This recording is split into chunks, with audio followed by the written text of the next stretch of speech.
15 used to be a good number, but now I can't stand to hear someone say it or see it written down. I know it sounds weird, but there's a reason for it. My name is John, and when I was in high school, I played football, and my number was 15.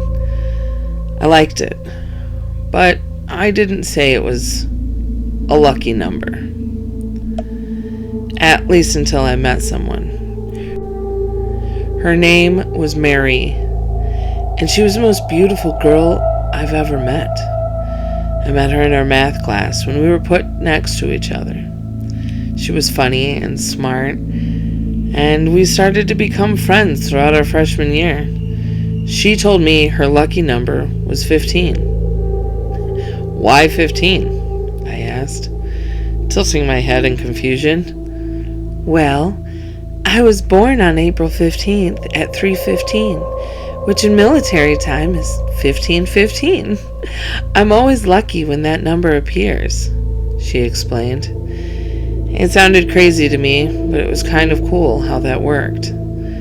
Ever since we became friends, she would always come to my football games. We would usually win, but when she started showing up, we started to do a lot better. It's like she was our lucky charm. I always knew she was there because she always had a sign that said, "Lucky number 15," which I thought was pretty cute. When we became sophomores, I asked her to homecoming. I was sure she'd say no, because she was so beautiful. Someone had to have asked her before me. And to be honest, I wasn't fully confident about myself. "Of course, I'd love to go with you, John," she told me, which surprised me. I was excited that she said yes. I never thought I'd be going to homecoming with someone so beautiful. We had a blast at homecoming, and she told me she wanted to go on more dates. So the next Friday, I asked her out, which happened to be October 15th, and it ended at 10:15.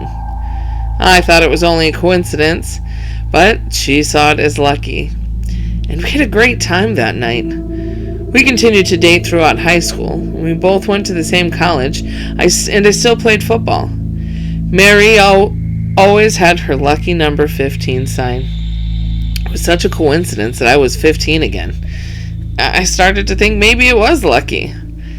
After college, I became a football player, and Mary became a doctor, which was pretty cool, and we continued to date.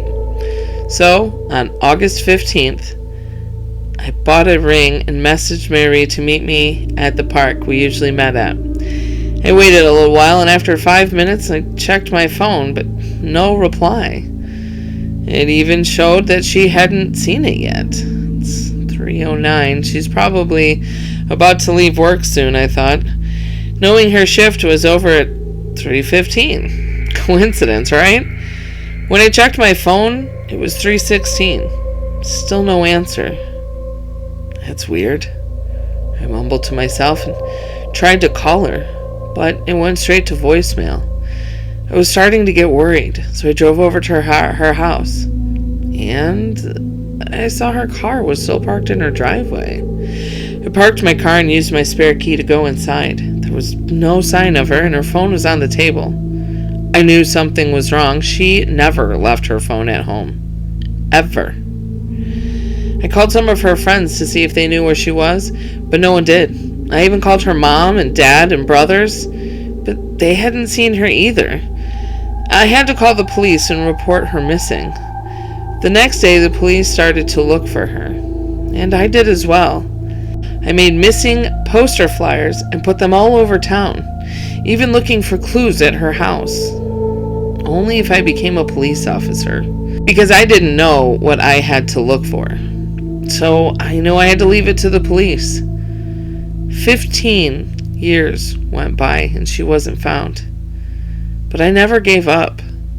I wanted to find her. I wanted to bring her home and see her beautiful face, feel her soft crimson red hair, and see her hazel eyes glisten whenever I looked into them. I missed her so much. One morning, I watched the news thinking about Mary.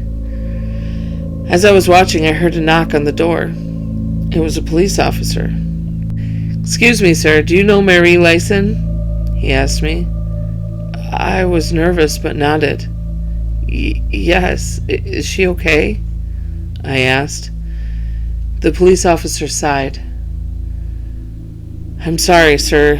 She was found dead 3 days ago. According to the medical examiner, she died on April 15th at approximately 3:15. She was sexually assaulted. Her throat was cut open, and someone left a carving on her stomach." My heart sank. She was dead? The person I love died? Did she seriously die on April 15th? The officer showed me a picture. Her shirt had been stripped off, but her bra was kept on. On her stomach, there was a message. Someone carved it into her. It was one simple thing. The number 15. I felt sick.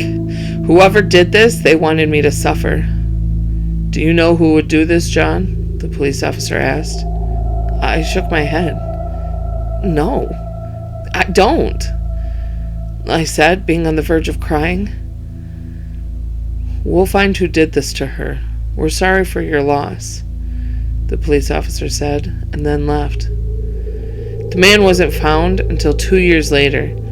He was someone that I played against in college. I heard he apparently lost his mind after his team lost. He became aggressive and attacked people close to him. He had even been expelled for his violent behavior towards his classmates. When interviewed by the police, he said he wanted to take away my winning streak. He was sentenced to life without parole. I wish that made me feel better. I hate the number 15 because of him. But I always visit Mary at her grave on her birthday, April 15th. And I put my engagement ring there, so when I die, I can propose in the afterlife, and we can be together forever.